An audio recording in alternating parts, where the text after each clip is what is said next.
young, bright graduates, the beaming parents, the dedicated faculty, members of the media, ladies and gentlemen. Before I begin, I would like to pay tribute and salute Sri Kamineni Garu, who is not only a visionary founder of this Center of Excellence, but an extraordinary personality, and I feel blessed, fortunate, and proud to have known him through my parents. And it's also such a delight to know that his legacy, his extraordinary legacy, is being carried forward by Dr. Kamineni Garu, Dr. Vasundhara Garu, and now the third generation, Dr. Gayatri. And speaking to her, I feel so happy that the ideals with which Sri Kamineni Garu established this institution is being carried forward with a vision and a passion. And that's very, very rare. And for this, we all need to give a big round of applause. It's indeed an honor to participate in the graduation ceremony of the batch of 2020 in this Center of Excellence, which is celebrating 27 positively eventful years.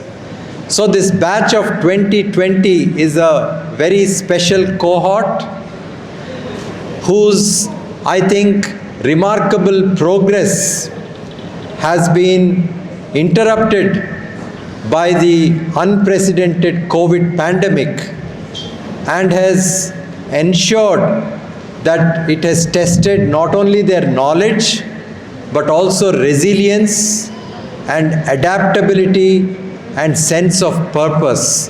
So huge round of congratulations to all the graduates.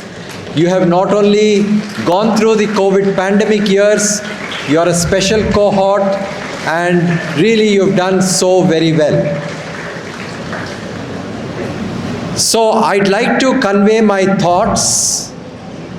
I would call them sutras, which have guided me in my life, which I hope will resonate with some of you.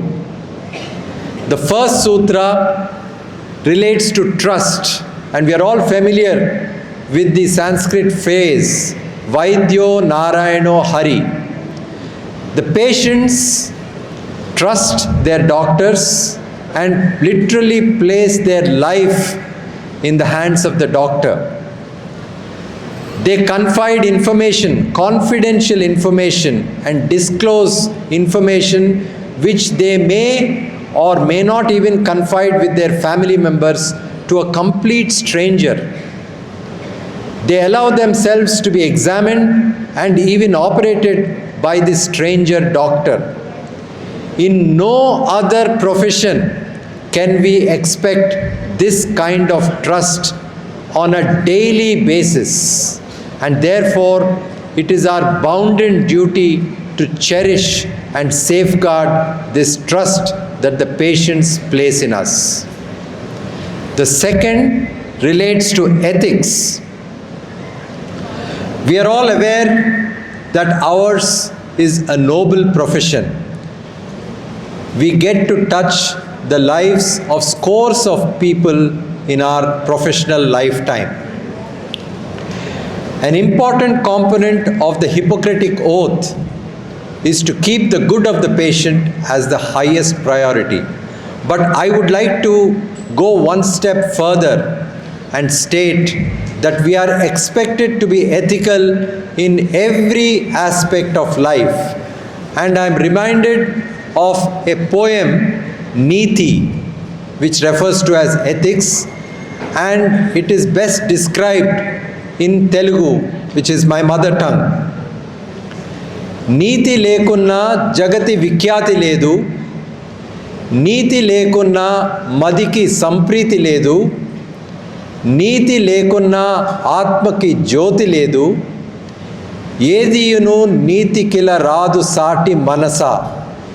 What this really means is, however intelligent you may be, however gifted you may be, however knowledgeable you may be, however rich you may be, however powerful you may be, at the end of the day, if you are not ethical in every aspect of your life, then the perceived success that you may deem to achieve carries absolutely no meaning at all. You must have heard about Gukesh. 2 years ago, he was declared as the undisputed youngest chess champion after he defeated Magnus Carlsen in the Norway Chess Championship. After achieving that title, when he returned home, when he met his mother said, "I will be very happy to hear that you are a great chess player, but I would like to be even more happy to know that you are a good human being." So to become a good human being is the most important goal in life, and there is very little competition.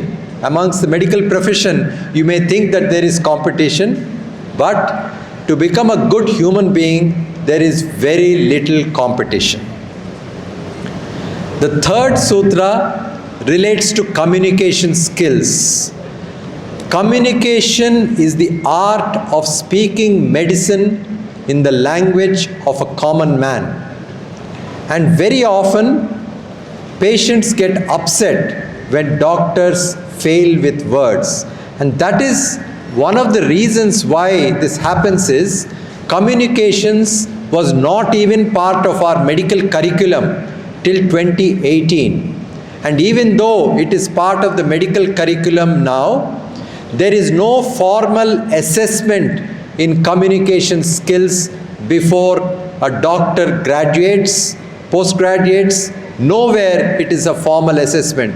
We must remember, as a doctor treating patients with breast cancer on a daily basis, I always remind myself of the fact that you can only cure sometimes, you can relieve often, but it is my duty to comfort my patient always. And it is this counseling and communication with the patient and the patient's relative to give that much needed inner confidence, which I believe is 50% of the treatment. Because cancer doesn't just affect the body, it affects the body, mind and soul. So just treating the body is not enough. So you must be able to counsel and empower and prepare your patient before you take that patient up for surgery. My fourth sutra relates to focus. Focus is not just passing exams. Of course, you need to be focused to pass exams, but it is much more to it than what meets the eye. It takes many years of disciplined training to achieve this focus. And the best definition of focus I found in what Steve Jobs said a long time ago. What he said is, saying no to something that every bone in your body thinks it's a phenomenal idea. You in fact wake up thinking about that idea, but you say no to that idea because you're focusing on something else. And friends, I can tell you for sure that if you are focused in whatever you're doing, then success will automatically follow you. My fifth sutra relates to rat race. Passion to excel and hard work are no doubt essential to achieve success in any field. But the practice of the art and science of medicine, please remember, is not meant to be competitive, but The never-ending competition to outbeat the other colleague gets you sucked into this never-ending rat race of private practice. And rat race is a metaphor for intense, focused activity 24/7 and a constant pursuit of success and fame, which leads to burnout. Please remember that rat race is meant for rats, not for us. Certainly not in this profession. We have a population of 1.4 billion. In this population, when people fall sick, they go to doctors. There is no need for us to panic if a patient comes to us and goes to another doctor. In fact, I actively encourage somebody who wants to take a second and third opinion. Those who come back to you, you serve them well. Why should you get into this rat race? It's not really worth it at all. My sixth sutra relates to the profession that there is much more to life than practicing the art and science of medicine or surgery. When I say this, I don't mean take up a hobby. It's much more to this. It's important to realize that we are in a very privileged position to be able to serve others, and therefore it is our bounden duty to give back to the community.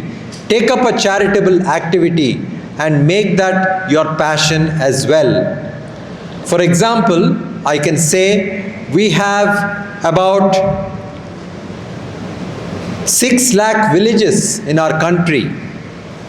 If 6 lakh citizenry adopt 6 lakh villages and do whatever is required within your own means to make that village or uplift the lives of those living in the village, then the upcoming 25 years of Amrit Kal will be a golden opportunity to actually fulfill the dreams and aspirations of countless people.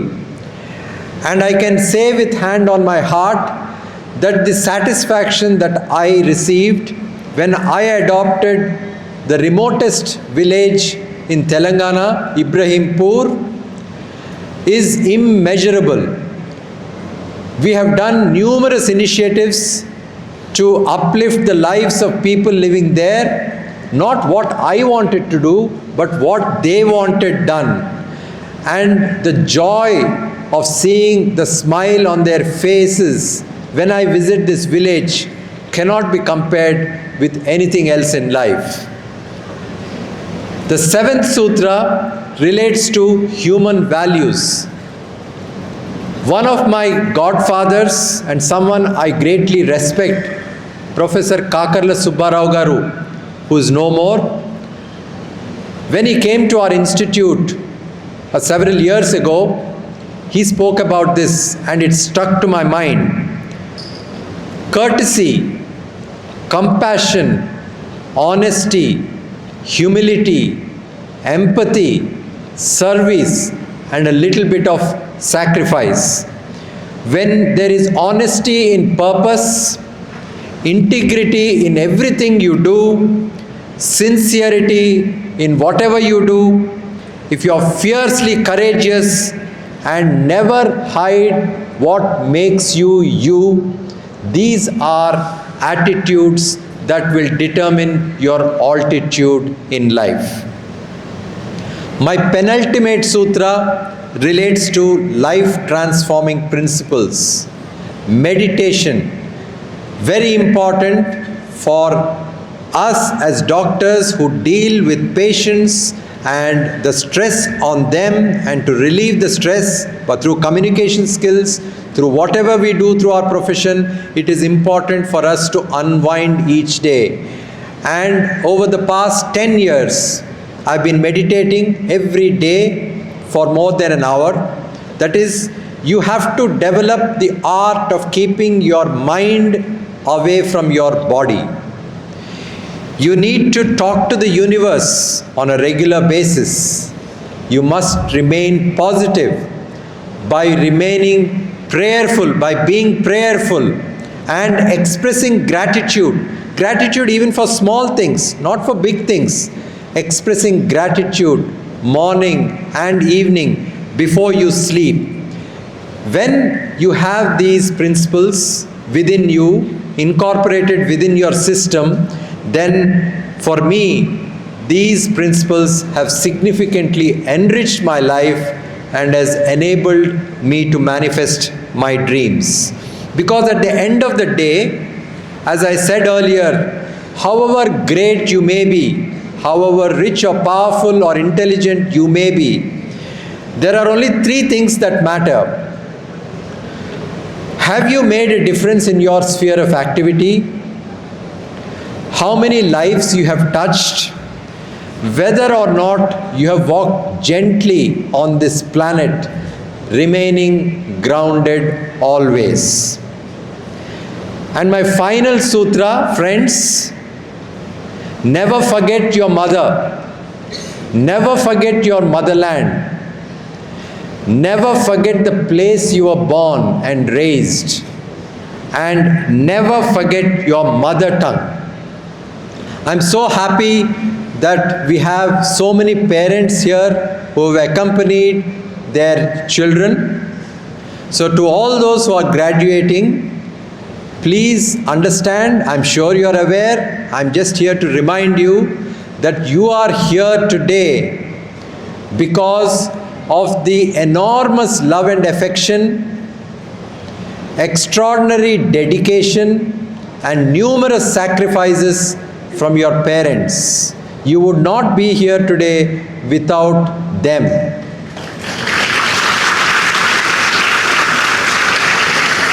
As you grow older, they too will grow older. So you must remember to look after them. And it's very important because they were there for you when you needed them the most. You must be there for them when they need you the most. Please don't forget this. And some of you in this audience, I'm sure, will have the opportunity to go abroad. It's wonderful. You must go abroad. You must see another nation. You must live there. You must experience the hardships of living in a foreign country as a foreigner. You must imbibe the knowledge.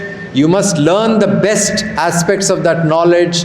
But please endeavor to return back to your motherland. Because I can tell you that there is no place in this world sweeter than home. And I can tell you also, with hand on my heart, that having lived in the United Kingdom, worked in the United Kingdom, trained in the United Kingdom for 10 years, having worked at some of the best centers of excellence in the world, in the United Kingdom, having experienced the best of what United Kingdom can offer, and then having relocated to Bharat and having had the opportunity to take care of my parents, to be able to work alongside like-minded colleagues, friends, and the government in an earnest endeavor to improve breast health care in our country, and to see my parents feeling proud about it, I can tell you that even if I live for many lifetimes in the United Kingdom, this satisfaction I will never ever get in many, many lifetimes. So, सारे जहां से अच्छा हिंदुस्तान हमारा. So, in closing, I'd like to wish you a very healthy, happy, productive, and rewarding career ahead. And I would like to once again express my gratitude to Srikanth, Anirudh, Yancy, Dr. Raghunandan, and to the management and to the staff, the dedicated staff, the principal, the vice principal, and everyone for giving me this distinct honor to share some of my thoughts. Namaskaram. Jai Hind.